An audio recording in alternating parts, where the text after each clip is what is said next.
In a world of imitation and duplication, it's important to understand who you are and why you're here. Because when you know why you're here, that will determine how you spend your time, who you center yourself around with, what you allow in your life, what you reject. It means that you will set goals and you will meet those goals because you understand why you're here.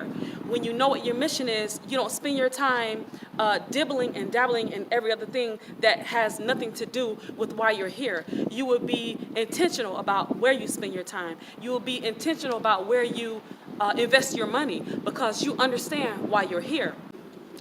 Do you find yourself struggling, trying to figure it all out? It, as in what? It as in you. Have you figured yourself out?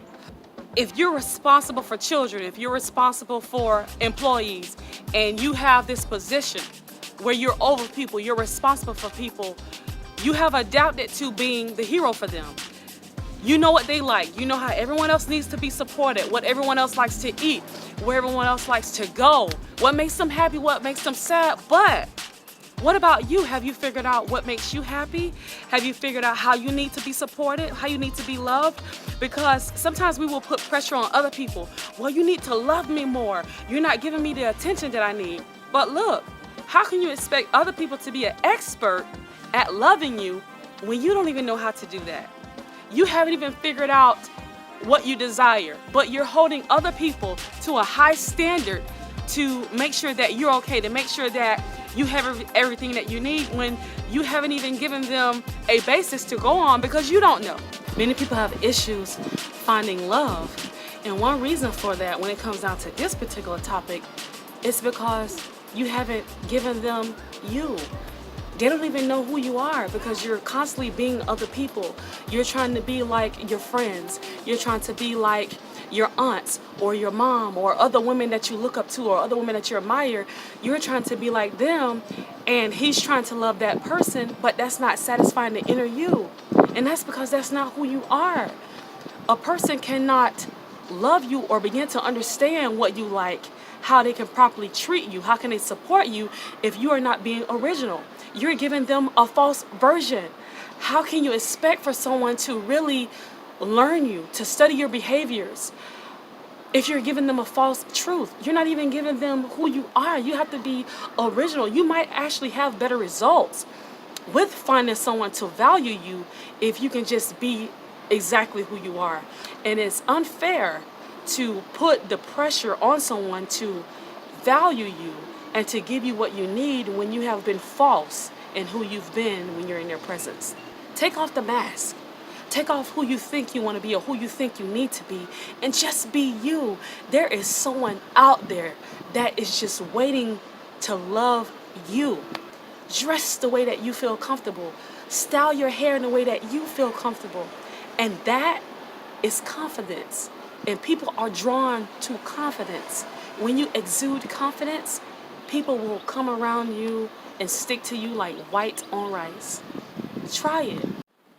I had the opportunity recently to sit down with a sweet young lady, and I saw that rejection. When it came down to rejection, she would just take it and she wouldn't do anything about it. She wouldn't try other routes or anything like that. So one day I sat down and I said, hey, I want to ask you a couple questions.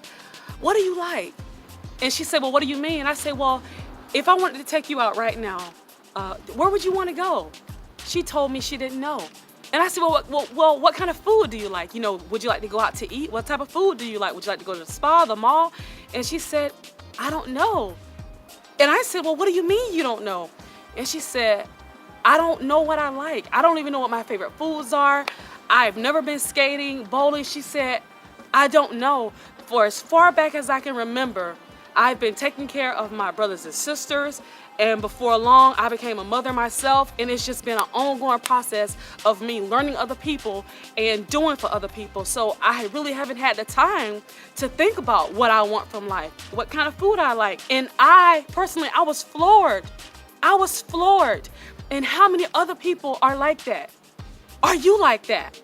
You're so accustomed to being the hero for your family. You don't even know what you like. You don't even know the kind of support that you need, because you're so accustomed to putting on the cape for everyone else. When you are original, you do not compare yourself. Now, I understand looking at competition and making sure you're staying ahead and making sure that you're staying current and up to date with what's going on. But when you make comparisons, it's unrealistic. Even if you take a classroom full of students who have the very same major, they will all execute that major in a different way.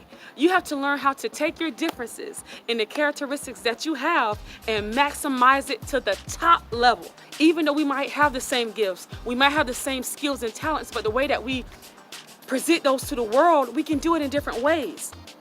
So when you spend your time studying other people and how they're making their money, how they're getting their following, how they're getting customers and clients, it's crazy. It's unrealistic, because that's the same amount of time that you can spend getting to know yourself and how you could perfect your gift, talent, or skill in order to present it to your following. When you are original, that's when you're attractive to people. Not when you pretend to be someone, not when you're duplicating, and not when you're imitating. That stuff, it just screams false. It screams false. The imitation is totally different from the original. For example, I love red velvet cake. My godmother makes red velvet cake. I would drive over an hour for a slice of her cake.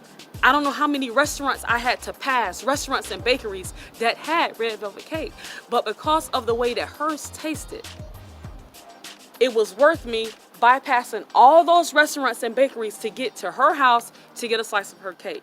That's the same thing with you. When you put your best foot forward, people will recognize it, they will see it, and they will be attracted to that. Think about your favorite entertainer or your favorite singer or dancer. Some of them can charge double or triple the amount, the ticket price, as other people because of how good they are.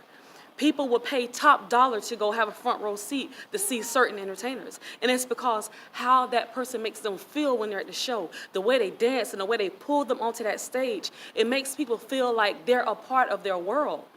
Same thing about you. If you're being original, people are drawn to that. People will pay top dollar. They will book flights. They will rent out hotels. They will wait in line to see you because you're original, because of the way you make them feel, the way you talk to them, the way you make eye contact. Everyone cannot do what you do.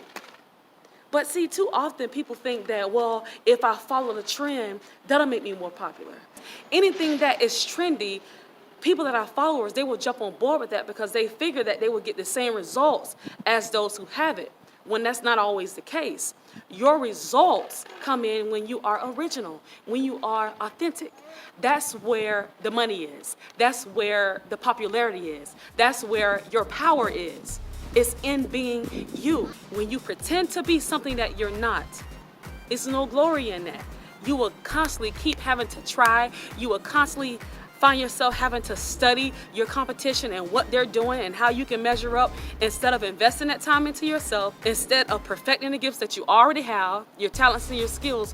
Go back to school, take some classes, jump online, and perfect what you already have. Spend that time being a better you, as opposed to burning up your time trying to be like someone else.